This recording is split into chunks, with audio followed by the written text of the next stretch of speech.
A very good afternoon मेरे प्यारे प्यारे बच्चों। Welcome to e pharmacy study. जैसे कि सब लोग को पता है कि मैं डीमर की सीरीज़ ले रही हूँ। ओके, तो इससे पहले अपन ने Indian pharmacopoeia, British pharmacopoeia, Marathi के राष्ट्रीय पुरस्कार डिस्कस किए। और कल मुझे एक मैसेज आता है, मतलब मैसेज में मुझे बताया था, मैम प्लीज़ जो फॉर्म नंबर है उसके लिए एक ट्रिक लाइए। तो एंटी कैंसर का भी मैं लूँगी ट्रिक, उसका भी मेरे को बहुत से बच्चों का मैसेज आया है। तो अपन पहले इसका देख लेते हैं, क्योंकि ये मतलब आपको लर्न करने वाली चीज़ है। हो सकता है मैं आपको ट्रिक के साथ बताऊँ तो आपको लर्न भी हो जाए, बट आपको ये ध्यान रखने में कुछ ज़्यादा टाइम लगेगा और एग्ज़ाम को अभी बहुत ज़्यादा कम टाइम बचा हुआ है। तो let discuss. Okay, first of all सबसे पहले इंपोर्ट का देखते हैं। इंपोर्ट का आपको जैसे ही मैंने बोला, इंपोर्ट का ये नंबर आपके माइंड में फिट हो जाना चाहिए। 8, 10, 11, 12। बस मुस्कान मैम ने बोला था इंपोर्ट में 8, 10, 11, 12। मुस्कान मैम ने बोला था इंपोर्ट में 8, 10, 11, 12। ओके, फिर मैम ने बोला था फिर मैम ने बोला था एक एप्लीकेशन होता है और एक लाइसेंस होता है। एप्लीकेशन में एक फॉर्म फिल होता है, फिर कुछ दिनों बाद अपने को लाइसेंस रिसीव होता है। ओके, ये दो चीज़ें आपके माइंड में फिट हो जानी चाहिए। देन आपको लर्न करना है क्या क्या होता है। Schedule C1, schedule X testing होती है और पर्सनल यूज़ के लिए होता है। इधर अपना एप्लीकेशन होता है और इधर लाइसेंस होता है। देख लीजिए, जो ट्रिक बता रही हो वो लिख लीजिए आप आपके बुक या फिर किधर छोटे से इसमें जहाँ पे ज्यूरिस्प्रूडेंस का आप पढ़ते हो। कुछ भी नहीं, इंपोर्ट में आपको लर्न करना है 8, 10, 11, 12, 8, 10, 11, 12। फिर मैम ने बताया था C1X test personal use, C1X test personal use. C और C1 में आपको लर्न करना है 8 और 10, स्टार्टिंग के 2 डिजिट। और C और C1 मतलब ये 2 है, ठीक है, ये 2 है तो यहाँ पे +2 करना है आपको। देखिए कितनी इजी ट्रिक है, मतलब एक देश से अपन ऐसा लर्न करो, C से C1 में अपन भेज रहे, इंपोर्ट कर रहे, तो C1 प्लस C का 1 पकड़ लो, C1 का 1 पकड़ लो = 2। मतलब C और C1 = 2, मतलब यहाँ पे +2 करना है तो 10 आ जाएगा। X माने डेंजरस, तो डेंजरस अपन प्रिस्क्रिप्शन ड्रग जो भी आती है विदाउट प्रिस्क्रिप्शन कस्टमर अगर रो भी दे तो अपन देते नहीं हैं, क्योंकि वो रूल बाय रूल अपने को चलना पड़ता है, क्योंकि शेड्यूल X वाले जो भी ड्रग रहते हैं वो डेंजरस होते हैं, तो डेंजरस अपन A में कंसिडर करेंगे। तो एज इट इज़ 8A और 10A।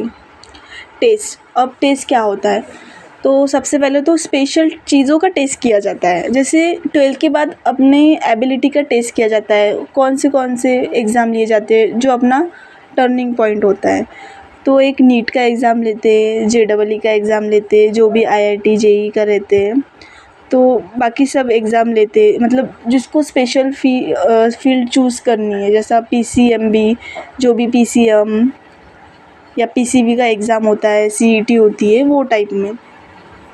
तो टेस्ट कब देते हैं अपन, टेस्ट देते हैं अपन 12th एग्ज़ाम के बाद।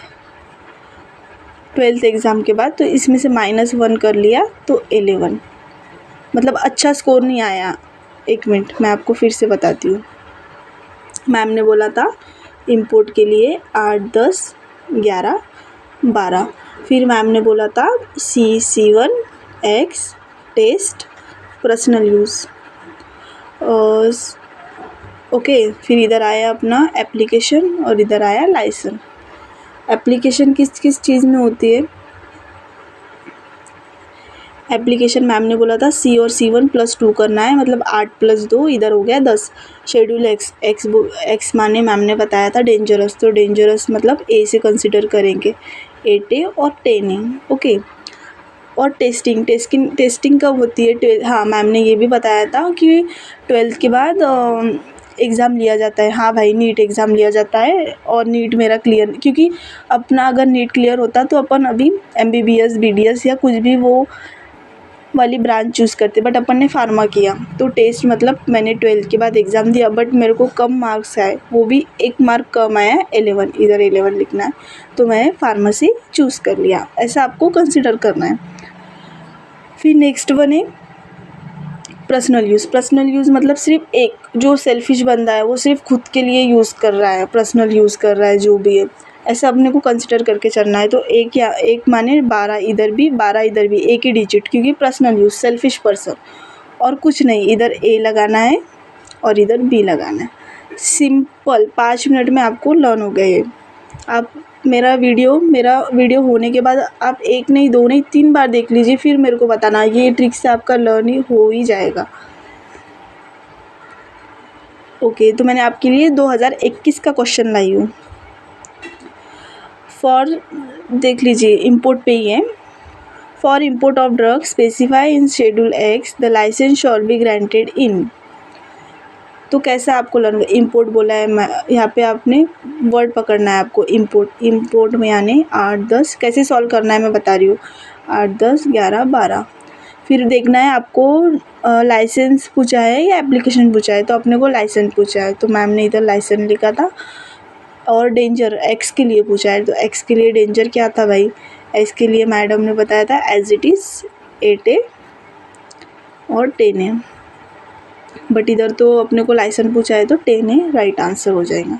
टेस्ट एनालिसिस, ये भी वैसी एप्लीकेशन के लिए 12, नीट के बाद मतलब फॉर्म भरा, एग्ज़ाम दी, बट -1 आया, 11 हो गया, फार्मा में एडमिशन ले लिए, राइट।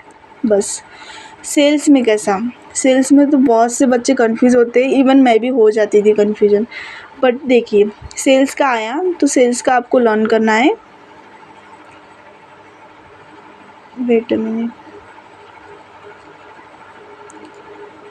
सेल्स का पूछा, इंपोर्ट का हो गया, सेल्स का आपको 20 21 19 19 20 21 सीरीज चल रही है, 8 10 11 12 और 19 20 21। ओके, तो इस चीज़ को अपन सेल्स कहाँ करते हैं, सबसे पहले तो रिटेल स्टोर में, होलसेल में, मोटर होलसेल विथ ट्रक या मोटर, मतलब होलसेल, अगर अपन होलसेल वाला किधर सेल्स कर रहे हैं तो अपने को ट्रक की ज़रूरत पड़ती है या फिर मोटर की ज़रूरत पड़ती है। ऐसा तो नहीं कि हाथ में उठाया और लेकर चले गए, नहीं ऐसा नहीं करते हैं। तो होलसेल में विथ ट्रक या मोटर का यूज़, जो भी व्हीकल का यूज़ होता है। ये ट्रक मैंने इसलिए लिखा है क्योंकि आपको याद रहना चाहिए, नहीं तो होलसेल और होलसेल विथ व्हीकल में आप कंफ्यूज होते हो।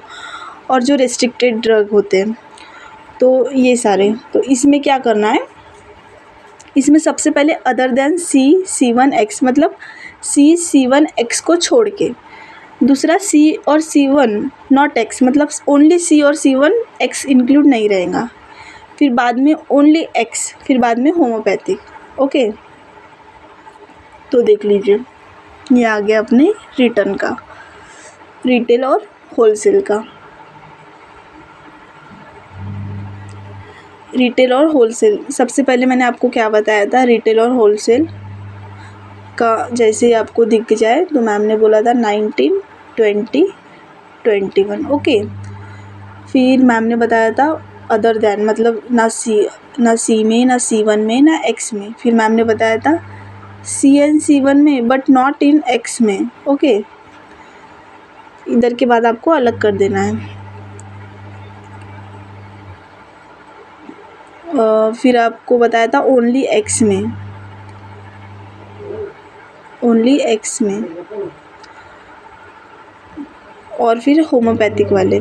तो सबसे पहले आपको क्या लिखना है, देखिए रिटेल और होलसेल का, मैं आपको पहले रिटेल का देख लेंगे। रिटेल 19 20 और 21, फिर मैम ने बताया था अदर देन C1X, फिर ओनली C और C1 में, फिर शेड्यूल X में, बट कैसा वाला, रिटेलर वाला। ओके, और फिर होम्योपैथिक में कैसा करेंगे अपन, शेड्यूल C1 में 19 20 19 19, पूरा आपको 19 19 लिख लीजिए इधर एप्लीकेशन में, 19 19 19, इधर आपको 21 डालना है, फिर से आपको 20 20 डालना है। ओके,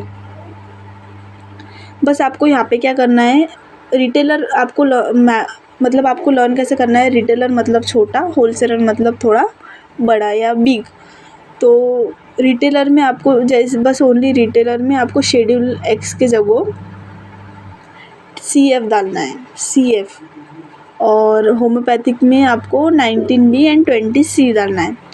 और ग्रैंड मतलब आपको ये फादर है तो 20F, लाइसेंस में 20F डालना है, इधर 20G डालना है।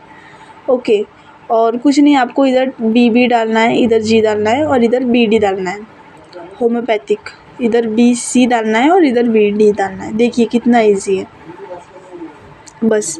और होलसेलर विद मोटर और रेस्ट्रिक्टेड, ये तो हो गया रिटेल का और होलसेलर का।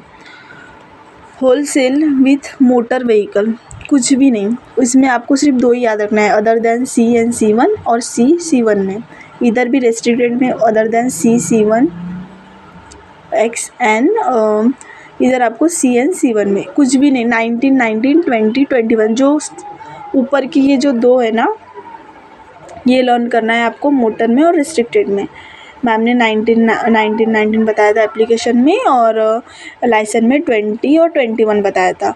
बट इधर मैम ने 2A बताए थे और 2B बताए थे, क्योंकि होलसेल है तो बहुत ज़्यादा बिग साइज़ में रहेगा या फिर बिग मटेरियल रहेगा। और रेस्ट्रिक्टेड में, रेस्ट्रिक्टेड मतलब डेंजरस, तो मैम ने इधर ओनली A लगाने बोला था। दैट्स इट, बस इतना ही करना है, बाकी कुछ भी नहीं करना है। और ये मैं आपको नेक्स्ट सेशन में आपका लूँगी, ये बहुत ज़्यादा बड़ा है, इसकी ट्रिक भी मतलब अगर आज ही समझा दिया तो खिचड़ी हो जाएगा आपके दिमाग का। तो मैं आपको ये नेक्स्ट सेशन में आपको मैं समझा कर दूँगी अच्छे से। बट मैंने जो आपको ये बोला है, और इसमें से 3 क्वेश्चन आपको देखने को मिलेंगे ही TCS पैटर्न में। तो ऑल द बेस्ट मेरे प्यारे प्यारे बच्चों, और बहुत अच्छे तरीके से पढ़ाई करो, क्वालिटी वाला कंटेंट पढ़ो, जहाँ से भी पढ़ रहे हो अच्छा पढ़ो। और मुझे प्राउड फील होगा कि मतलब आपका अगर डीमर में सिलेक्शन होता है तो कंसिस्टेंसी रखो और अच्छे से पढ़ो, कुछ भी मत सोचो, सब बेस्ट होगा।